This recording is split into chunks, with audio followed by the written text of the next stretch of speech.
Dzień dobry Państwa, witamy na czwartym We dniu can't hear you. Mastercard Off Camera, trzecim dniu, jeśli chodzi o Storytellers by Storytel. Dzisiaj porozmawiamy o serialach kostiumowych. Nasz panel będzie w języku angielskim, ale proszę się nie bać, mamy tutaj tłumacza, który wszystko postara się w jak najlepszy sposób przetłumaczyć, co nasi goście chcą nam powiedzieć. A naszymi gośćmi będą Gaia Weiss. Dzień dobry. Louis Cunningham, Thank you for having me.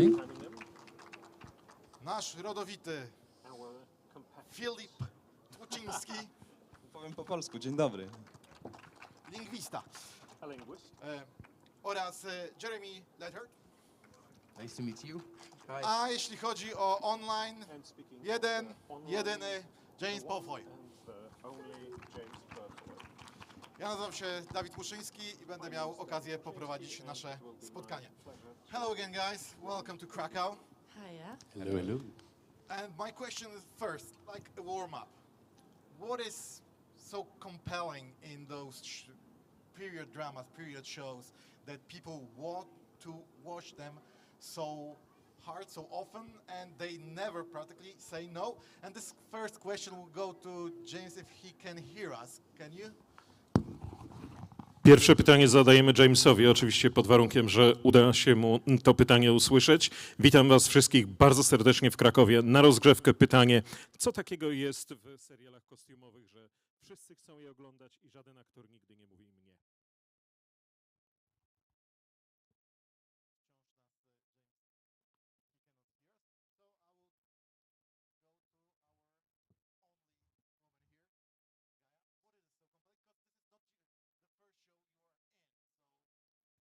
Well, as an audience, I love watching historical shows because it's a fun way to learn about historical facts.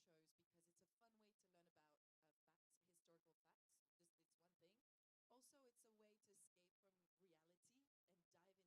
You're in an immersion, a historical immersion. So I'd say these are the two reasons.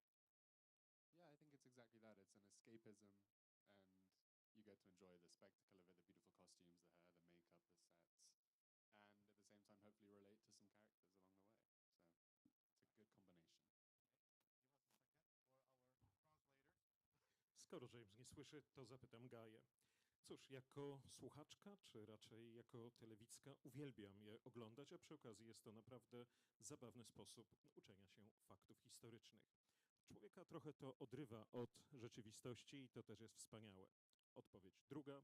Eskapizm, ucieczka. To jest właśnie to, a oprócz tego można przyjrzeć się wspaniałym kostiumom, a także dekoracjom.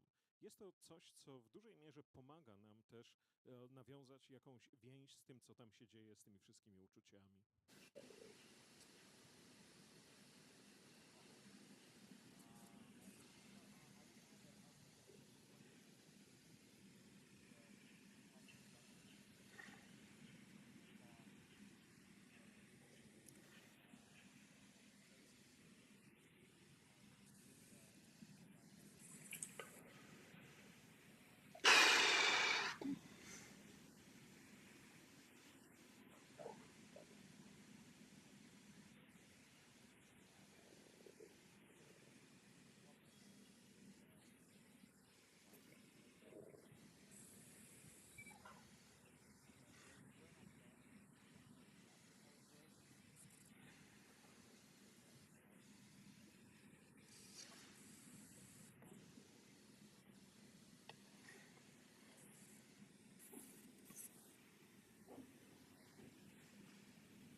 Oczywiście zgadzam się z tym, co zostało podane, przedtem powiedziane, ale dodam tylko, że kiedy człowiek ogląda film kostiumowy o takiej historii, która jest bardziej odległa, pojawia się ten dodatkowy wymiar. Można dodać własną interpretację tego i stworzyć sobie jakieś takie archetypiczne pojęcie o danej epoce.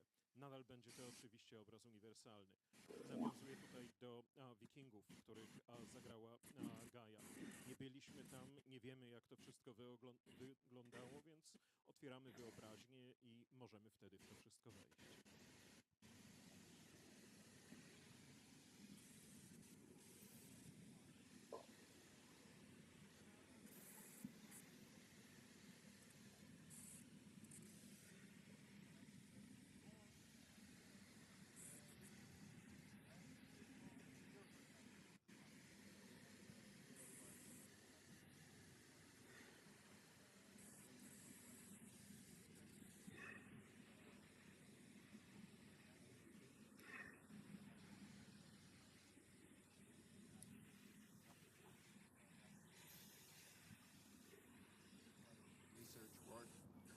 just free adaptation.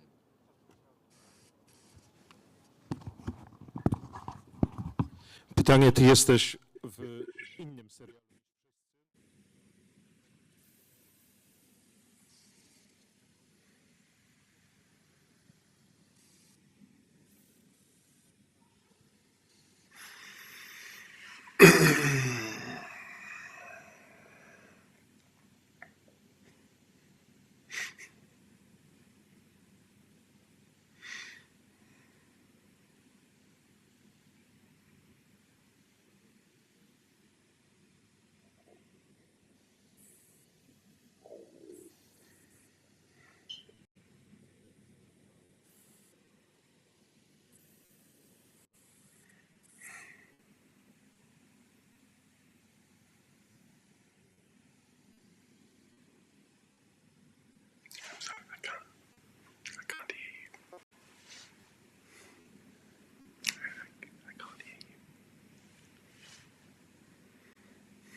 viewers watching it right now? Well, my real opinion on it is like I think we have a fantasy how people used to talk. And so I would say the bourgeoisie or like the kings they had a very elevated language, but I think the image of the population is like the same as in our society. Everybody was talking to each other like in a way that you could understand, and so I think we're just about the intention. I'm never thinking, honestly, am I like sounding like before? Because I wasn't there, nobody was there. I'd like to witness that, and I'm never like trying to be like modern or I'm like trying to be true in what I'm saying in the story I'm trying to tell, and I really don't think about that actually. But I must say that if you want to like start to improvise and everything, yes, we have the police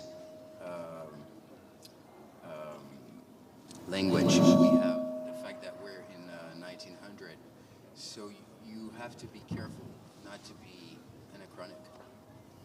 All right. We're giving him a chance.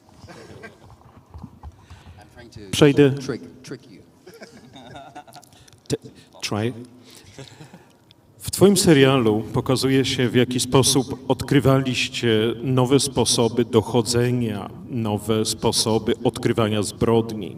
Jak to wygląda u Ciebie?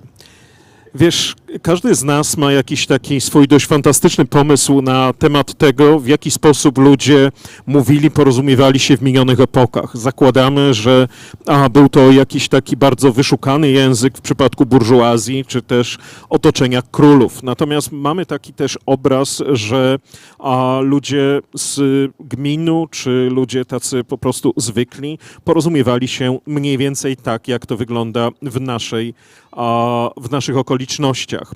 I muszę Ci powiedzieć, że nigdy nie zastanawiam się, jak oni brzmieli i nie staram się jakoś specjalnie w to wchodzić. Po prostu staram się odzwierciedlać w jak najbardziej prawdziwy sposób tę osobę, którą gram i po prostu nie myślę o tym.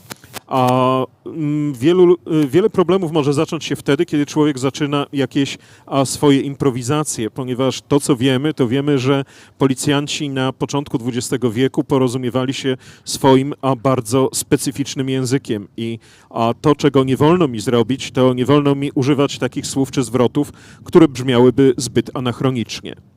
You know, to me, this like ideas that we have in language and stuff, it's the same that when we watch shows, like back in the days, for instance, my show, we're like, oh, everybody was a killer, everything was dirty. Like, we're talking about like a part of the population, but like today we have the same crimes, we have killers, but it's not everybody, you know, things got, and I think it was really the same, and we have a tendency to fantasize that. So that would be maybe the most like modern approach, I would say, is thinking. Bardzo często, kiedy ogląda się taki serial jak ten, w którym występuję, zaczynamy dochodzić do takiego przekonania, że wszyscy byli mordercami, wszystko wokół było brudne. Natomiast ci ludzie byli tacy sami jak dziś, rozmawiali, porozumiewali się tak, jak porozumiewamy się dzisiaj. Dzisiaj te same zbrodnie i ten sam brud dalej funkcjonuje, a zatem być może nie należy sobie tworzyć jakichś takich fantazji na ten temat, że wtedy było aż tak bardzo inaczej. But guys, for example, your show, Maria Antonina, we saw other ways of showing of this story in movies and in TV series. And I'm curious, isn't this way that there is a scheme of how they're supposed to show the story and everybody is falling in line to do it the same? Or there is some place for changing it, for discovering a new way to show the history that we know how it looked before in other creators' eyes? I mean, I think, you know, a lot of us have seen the Coppola film, for example, and that already started a trend of kind of creating a tone in period dramas that feels approachable today and feels exciting and feels new and feels fresh so that you don't get bogged down in just the history of it. And I think there's a lot of examples of period dramas that are doing that. If you look at The Great or something like Bridgerton, they're taking historical fact and playing with it and having fun with it and making it piece that's enjoyable for everyone. And I think with Marie Antoinette, at least, we've done a middle ground of that. I think Deborah Davis's script has some wonderfully contemporary moments in it, and you feel an energy that bubbles throughout the entire piece. And at the same time, there is a focus on these beautiful costumes and the sets and everything. We're grounded in the history, but we're allowed to use that as an anchor point to kind of fly around from. And whether that's, you know, through language, through just physicality, through, I mean, I can't remember what you say ginga, don't you, at some point? I say a lot of things. Yeah, you say a lot of stuff.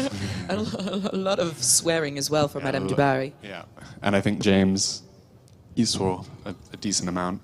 I mean, there's, can you hear me? Oh, that's great. It's usually the other way around. I'm the one who's silent and James is talking, so this is refreshing. Okay, I've gone off topic, but there we go. Can you imagine he's stalking me and I don't even know him?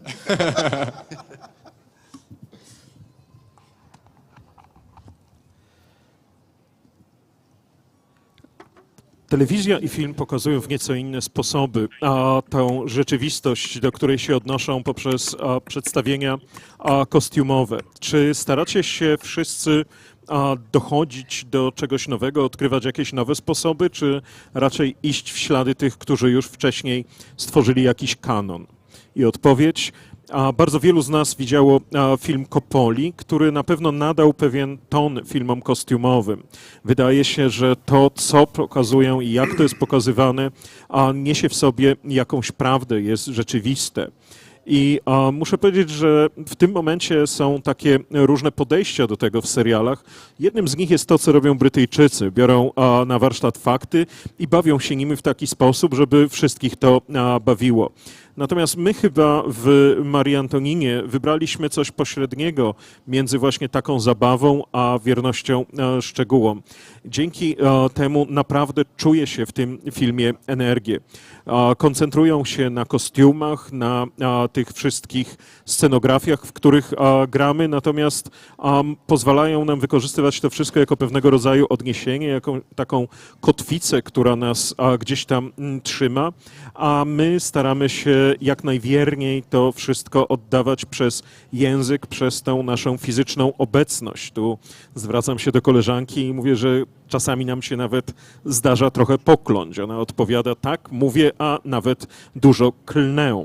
I na koniec odpowiedź, że to zwykle ja siedzę cicho, a ten człowiek, który teraz siedzi cicho nade mną, mnóstwo gada, ale tutaj w Krakowie zrobiło nam się odwrotnie. Okay, so third time a charm. James? Yes, Yes, we got him! I can now. Success! Nice All right. to meet you, man. Nice to meet you too. All right, James. So my question is to you: how much does storytelling change in period dramas from times you were in Rome to now when you're in Maria Antonina? Sorry, it's Antonina. And that's it. And especially when we talk about royal dramas, we've We always lost you, been mate. interested in royal dramas right from the beginning of drama itself. Aeschylus was writing about kings. Can you hear me? Very, very, very not. Very, very faintly. No, actually, you're saying something, but it's not so loud, so... Oh dear. Okay, can you hear me now? I'm gonna Yes. keep Better. talking about- Better. Yes, now better? Is Yes. that better? Yes. Yes. People have been writing about royal dramas since the beginning of drama itself. Aeschylus was writing about King Agamemnon and Clytemnestra and all of the rest of them. And there's one very good reason for this, is that the actions of royals reverberate right the way through a society. So they are fascinated by them. Shakespeare, of course, was fascinated by them. We've been having these royal dramas ever since the beginning of time. As for the answer to your question, you know, I think the point is that we have to do with any of these sort of dramas is authenticity. And once you get a sense of authenticity, a smell of the period, then you can work from that and introduce anything you like, as long as the audience believe fundamentally that the world you've created is one that has been thought about and intellectually thought about, so that the whole thing has a smell of reality. And once that comes through, and it's the same from Marie Antoinette right the way back to Rome, it's the same thing that we're going for. Okay, 1 second for our translator. Pytanie do Jamesa, teraz kiedy Cię już wreszcie słyszymy. Jak to wygląda z opowiadaniem historii, z narracją? Jak to się zmieniło od czasów, kiedy grałeś w starożytnym Rzymie, czyli Rzym, do teraz, do Marii Antoniny? Wiecie, a tak naprawdę to już Aeschylus zajmował się postaciami, których nie mógł widzieć, o których tylko słyszał, czy to mitologicznych, czy historycznych, Agamemnon, Klitajmestra. I te działania, które tam się pojawiają na scenie, na razie tylko opowiadane słowami, są czymś, co fascynuje późniejsze pokolenia, na przykład Szekspira, który na scenę te działania już wprowadza. I od początku chyba teatru właśnie dramat kostiumowy, czy historia tego, co było kiedyś, był bardzo dla ludzi ciekawy. To, co jest tutaj najważniejsze jednak, to autentyczność, żebyśmy byli w stanie wczuć się w ten okres, do którego nas przenosi scena, byśmy go byli w stanie niemalże poczuć swoim własnym nosem. Możesz robić naprawdę cokolwiek ci się żywnie podoba, póki ludzie będą ci wierzyć. Musi to być świat, który będzie prawdziwy, który człowiek swoim mózgiem będzie w stanie pojąć i zrozumieć jego zasady, a zatem stąd właśnie ten zapaszek czy smrodek realizmu, nawet jeżeli mielibyśmy się cofnąć tak daleko jak starożytny Rzym. All right, so James, if you have it still here with us, I have to ask you, because I know that you're one of the actors that try to mold the characters in his image. And I'm curious, how did you do it in your latest series? How much of it is your work and how much of it is the script that you received? I think it's all about the script. I think you try and bend yourself to the script. I've always believed in the primacy of the writer, and you really need to pay a lot of attention to what he or she is trying to do. Every writer comes to these historical dramas with their own ideas, their own flavor, their own agenda, and you need to try your damnedest to understand what they are trying to do. And Deborah Davis had a very specific idea that she wanted to get across with this show. And I think we all tried to play into that and help her achieve that dream.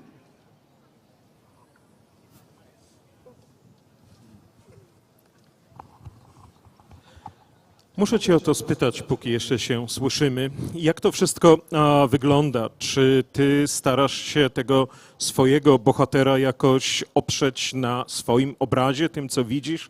Na ile to, co grasz, jest Twoją własną pracą, a na ile pochodzi z tego, co zostało zapisane ze skryptu? Zawsze chodzi o skrypt, o scenariusz. Zawsze wierzyłem, że to właśnie człowiek, który coś pisze, jest tym, który ma nad nami przewagę, który jest tym bytem, który decyduje o tym, co się będzie działo, a to, co ty chcesz robić, oczywiście robisz, natomiast swoje wszystkie pomysły podporządkowujesz koncepcji, temu takiemu jakiemuś szczególnemu posmakowi, a także pomysłowi na rozwój wypadków tej osoby, która to stworzyła. A dopasowujesz się do tego. Deborah Davis na przykład miała swoją koncepcję, a moim zadaniem jest to, żeby się w tą rolę wgrać i osiągnąć to, co ona dla mnie założyła.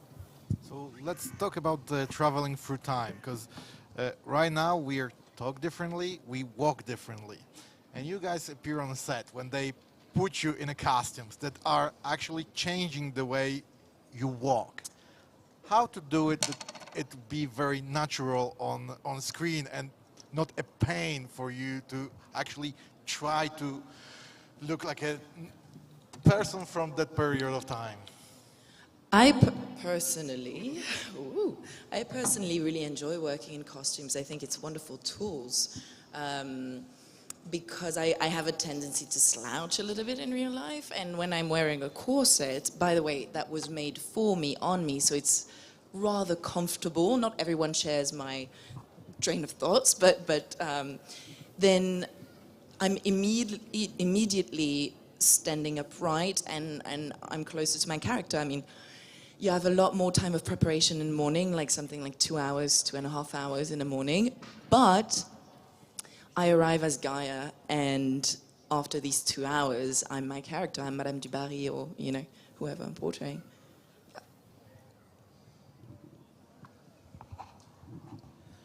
Pytanie o podróże w czasie. Ci ludzie chodzili inaczej, chociażby sam kostium wymagał tego, żeby chodzić inaczej.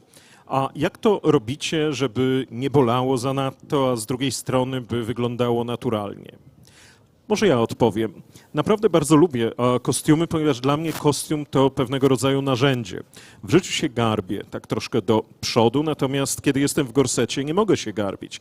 Zresztą tak na marginesie dodam, że ten gorset został zrobiony dla mnie i do tego był robiony też układany na mnie, więc czuję się w nim znacznie bardziej komfortowo niż wielu mogłoby się wydawać. I jeżeli mam na sobie coś, co od razu mnie prostuje, mam też więcej czasu rano. Madame du Barry musiała zakładać go i pudrować się przez jakieś 2,5 godziny.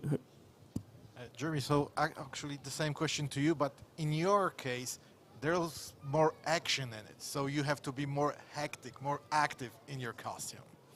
Actually, they're like very comfortable. They're made on me as well, and it's really a tool to like fit in this period of time, as you were asking before. More than the language, I would say it's the attitude, and so it's very like it helps you to hold yourself, and I ask for the costumes even for rehearsals like this that we used to it. And then you just feel like in the sweatpants at a point. I would stay 6 months in it. I did this one. I slept on my costume. I just realized that I was in a movie and they give my costume because I was waking up, you know, drunk or something, and say, "Can I ask you something?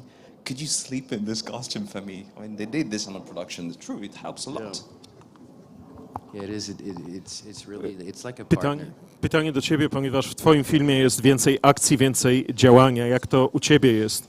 No jest to bardzo komfortowe ubranie, muszę powiedzieć. Również w moim przypadku było tak, że dopasowywano je już na mnie.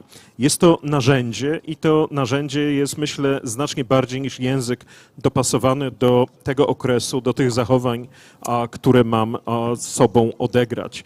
A zatem pomaga. Ja bardzo często nawet proszę, żeby dawano mi kostium na próby, żebym już na próbach w nim występował i po jakimś czasie czuję się w nim normalnie jak w dresie. Mógłbym go przez 6 miesięcy na sobie mieć i nie zdejmować. Tak, druga odpowiedź. Tak, spałem nawet kiedyś, a w nim nie było najmniejszego problemu. Gaja, tutaj pytanie do ciebie. Czy ty jesteś w stanie spać w swoim kostiumie, Maria Antonina? Nie, ja nie lubię... I don't like to sleep in my costume. No. I will say that Co najmniej nie lubię spać w swoich kostiumach. there are definitely moments where even if the costume brings you into the whole environment of everything, you can be snapped out of it very quickly. I used to, every time I got on a horse, my trousers would rip. So having two people sewing up your crotch kind of pulls you out of it pretty quickly. But in general, they're amazing and help you in every way.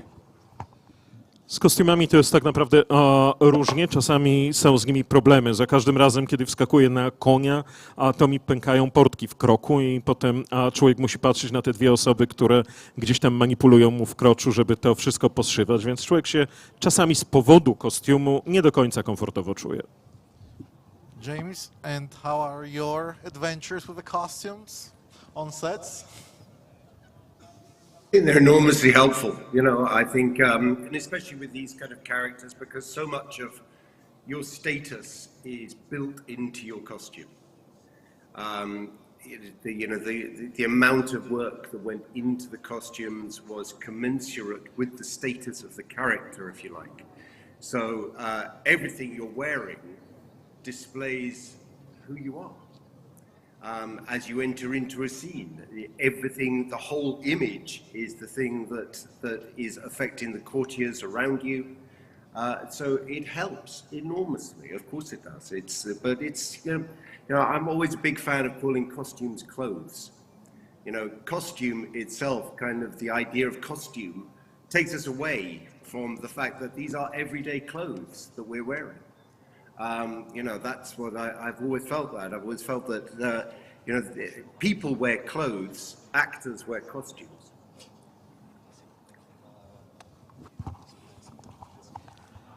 Kostium jest czymś, co jest bardzo pomocne, a zwłaszcza wtedy, kiedy w twój kostium niejako wmontowany, wszyty jest twój status.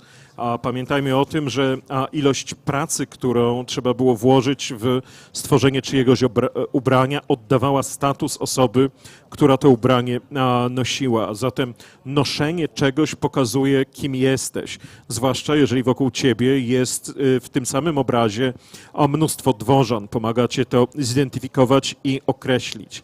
Kostium też jest czymś, co odrywa człowieka od codzienności i od codziennych ubrań. Zawsze wydawało mi się, że kostium to jest coś, co ma na sobie aktor, natomiast człowiek to ma na sobie ubranie. James, we have you only here on this panel, so you will not be with us at 7 when there will be a screening of the show.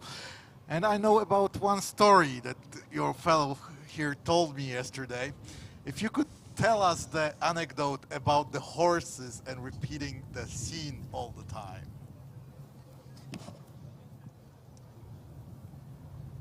Talking about. And right now we lost him, really. Again. Do you have any idea what I was talking about? No, which one were you talking about? The white horses that would kind of interrupt takes with bodily functions. I mean, a horse needs to pee. A horse No, they were needs to farting, pee. James. Was it farting? Yeah. Yes, of course. Yeah, now he remembers. Horses, I'm not a big fan of horses. I can ride horses, but the trouble with the horses, they always say, don't film with children or animals. They seem to have a mind of their own, don't they? So they will do what they will do.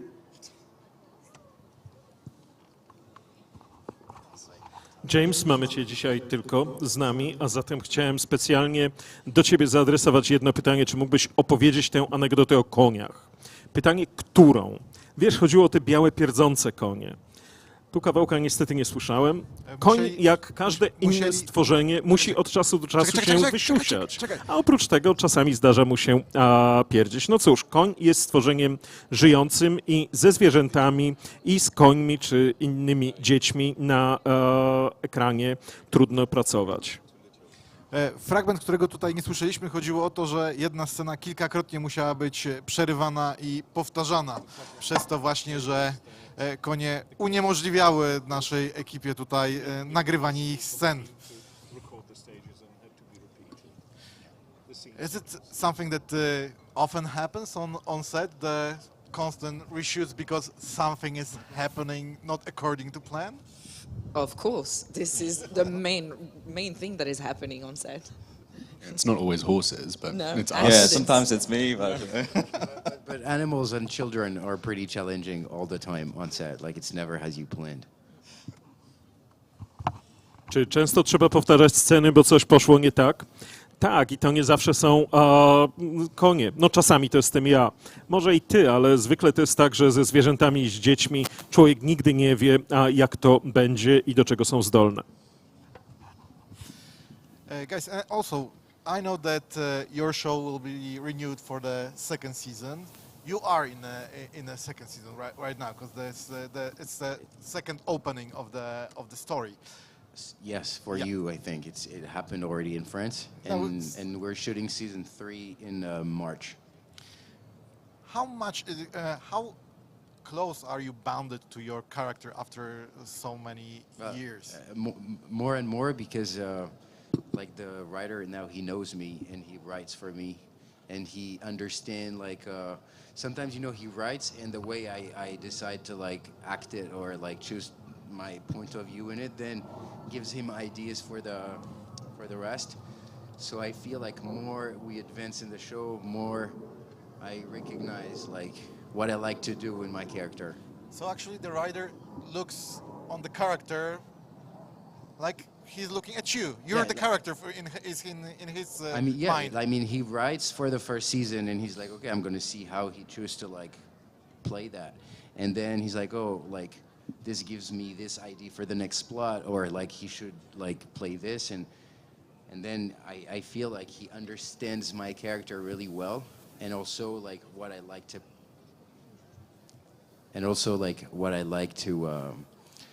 what I like to act and stuff. So it becomes more and more like tailored, I feel. W waszym przypadku wiadomo już, że będzie kolejny drugi sezon. W twoim przypadku teraz drugi sezon ma otwarcie, tak, we Francji już drugi sezon trwa, natomiast trzeci będziemy kręcić w marcu. Pytanie, jak blisko jesteś swojego bohatera? W moim przypadku jest to tak, że jestem coraz bliżej, ponieważ odkąd mnie poznał, autor pisze pode mnie, zna mnie i wie, co lubię, co do mnie pasuje, więc ja też troszkę wybieram jakiś styl, w który gram. I jest to coś, co na pewno pomaga także podsuwać pewne pomysły autorowi. Dobrze. Pytanie też, na ile blisko ciebie ta osoba, którą grasz, twój bohater jest?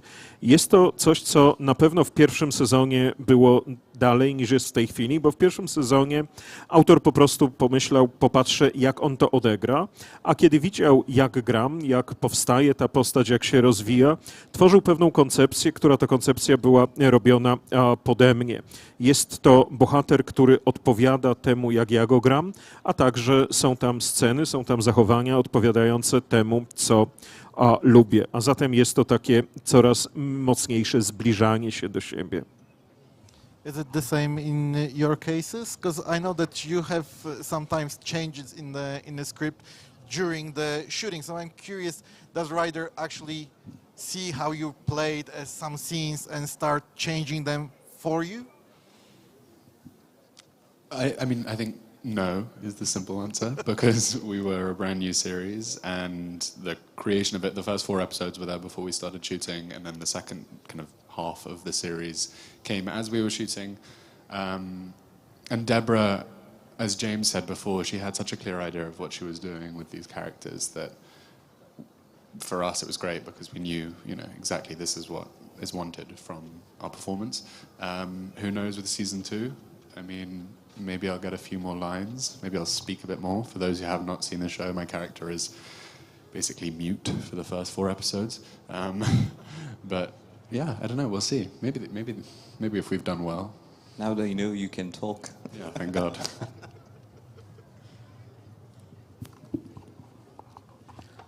W zasadzie to samo pytanie.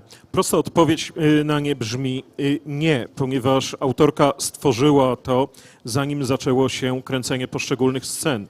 A Deborah, jak już James powiedział, jest osobą, która stworzyła ten serial z bardzo jasną jego koncepcją i chce, żeby tego się trzymać. Ale może jak będzie drugi sezon, to wreszcie coś powiem. Dla tych z Państwa, którzy nie oglądali tego serialu, przez pierwsze 4 odcinki na dobrą sprawę jestem zupełnie niemową. No to może coś powiedz, bo skąd mają wiedzieć, że ty w ogóle mówisz? Luis, I think that deer scene in the second episode, or the second episode, right? Tell me, is there even, I don't know, a deer from Copper or something, or No. it's CGI and there was nothing there? Well, there was a wonderful head of art department, Sophie, bent over holding some fake horns, and that was it, really. Otherwise, there was a moment where I was stabbing thin air. There was a moment where there was a fake one in the water. It's a mixture of everything, and I had no idea what I was doing because the dogs were barking so loudly that I couldn't hear the director telling me stab now. So that was just a wild guess of a scene, but